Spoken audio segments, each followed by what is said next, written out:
আগে বাবা বলতো পড়াশোনা কর, না হলে বেকার হয়ে যাবি। এখন আমি বলি বেকার তো হয়েছি, কিন্তু মাসে 1500 টাকাও পাচ্ছি।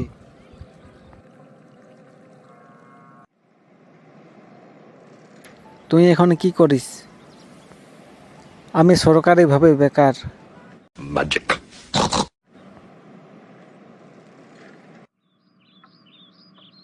তুই সারাদিন ঘরে বসে থাকিস কেন? মা, আমার অফিস তো এখন ঘরেই।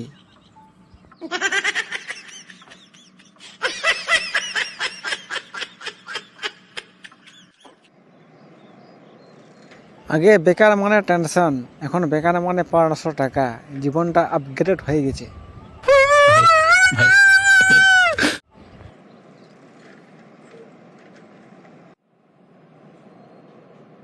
তোর স্যালারি কত?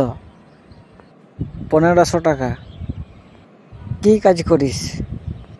কিছুই না। আগে বাবার কাছে হাত পাততাম, এখন বাবা বলে বাবা 500 টাকা ধার দিবি। हम मालूम है तेरे बाप को मत सिखा चल।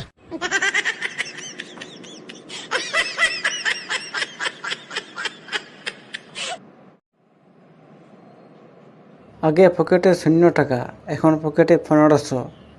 Status level up. हाय हाय, इतना सुकून।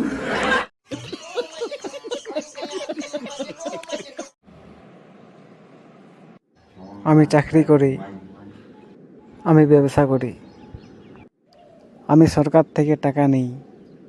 कैसी अपमानजनक बातें कर रहा है लड़का, ये अश्लील है ये लोंडा।